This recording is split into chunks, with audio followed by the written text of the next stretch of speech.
The match that sparked Barcelona fans' dislike for Cristiano Ronaldo. There are nights in football when the ball feels heavier. When every touch carries history. When every stare from the crowd feels personal. On one unforgettable evening in Spain, under white-hot floodlights and a sea of divided loyalty, Cristiano Ronaldo didn't just score goals. He changed the temperature of an entire rivalry. And for many supporters of FC Barcelona, something shifted that night. From irritation, to something much deeper. Before the storm, rivalries aren't born in a single second. They simmer. Long before Ronaldo ever pulled on the white shirt of Real Madrid, Barcelona fans were accustomed to brilliance. They had seen artistry. They had celebrated identity. Their football was poetry, intricate passes, fluid movement, collective intelligence. Then Ronaldo arrived in Madrid. Not quietly, not modestly. He arrived with ambition radiating from him like heat. He wasn't interested in blending into Spanish football culture. He was there to dominate it. And dominance, especially in a rivalry as historic as El Clásico, is rarely welcomed gently.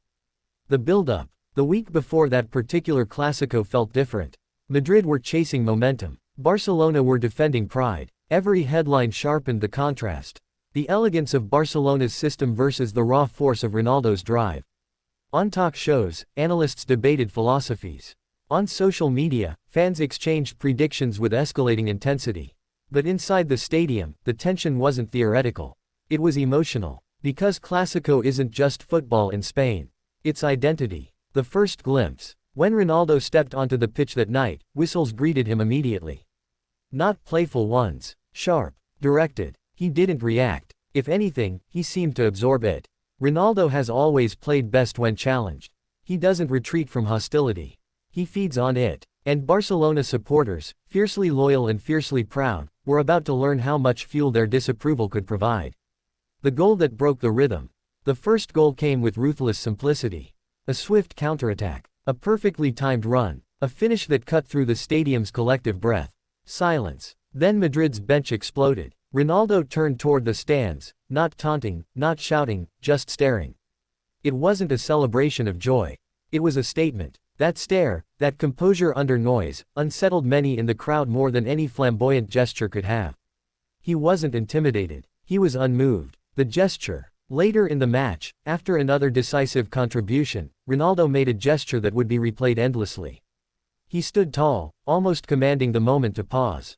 Arms slightly out. Expression controlled. It wasn't theatrical excess. It was presence. For Barcelona fans, used to seeing their own heroes dictate narrative at the Camp Nou, this felt like intrusion.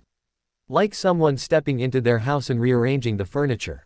The gesture became symbolic, not just of a goal, but of challenge. More than a player. What intensified emotions wasn't merely performance. It was personality. Ronaldo has never hidden belief in himself. He celebrates confidence openly. To Madridistas, it's strength. To rivals, it can feel like provocation. On that night, every confident stride amplified irritation. Every glance toward the crowd felt intentional. It wasn't that he insulted anyone. It was that he refused to shrink. And in a rivalry built on pride, refusal can feel like defiance. The turning point. By the final whistle, the scoreboard favored Madrid. But the result wasn't the only outcome. Something emotional had crystallized. Barcelona fans didn't simply dislike losing. They had lost before. They disliked the manner. The confidence. The calm under whistles. The visible hunger to dominate their fortress. It felt personal. Because great rivalries thrive on perceived disrespect, even when none is explicitly given. The echoes that followed. After that night, every Clásico felt sharper. Whistles grew louder. Banners grew bolder. When Ronaldo touched the ball at Camp Nou in subsequent seasons, the reaction was immediate. The dislike wasn't random. It was layered with memory. Memory of that stare. Memory of that silence after the net rippled.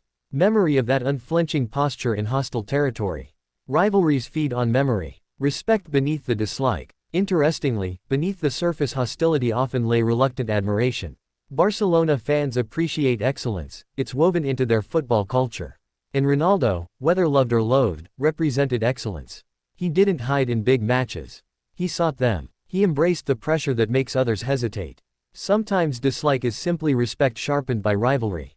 Because if he had underperformed, he wouldn't have stirred such emotion. Indifference is reserved for ordinary players. The psychology of rivalry. In football, identity shapes emotion. Barcelona's ethos emphasized collective beauty. Ronaldo embodied individual intensity. The clash wasn't just tactical. It was symbolic. For some fans, his dominance felt like an attack on philosophy. And when philosophy feels threatened, reaction becomes fierce. But that's what makes sport powerful. Opposites create drama. Drama creates memory. And memory sustains rivalry. Years later, time has softened edges, but it hasn't erased them.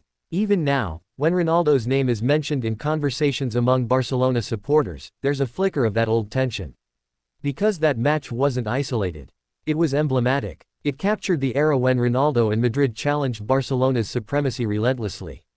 And on that particular night, the challenge felt undeniable. The deeper truth: did Barcelona fans truly hate Ronaldo? Probably not in the literal sense. What they felt was something more nuanced. A mixture of frustration, rivalry, and grudging acknowledgement. He represented the obstacle, the man who refused to let their dominance go untested. And in doing so, he elevated the rivalry to historic heights. Final whistle. Football thrives on emotion. Without tension, there is no drama. Without drama, there is no memory. That match, the goals, the gestures, the unshaken confidence, became a chapter in one of the sport's greatest rivalries. For Barcelona fans, it marked a moment when irritation crystallized into something enduring. For Ronaldo, it was another night proving he could silence even the loudest arenas. And perhaps that's the irony. The very performance that sparked dislike also deepened respect. Because in rivalry, the player you most want to defeat is often the one you cannot ignore. And on that unforgettable night in Spain, Cristiano Ronaldo made sure he would never be ignored at Camp Nou again.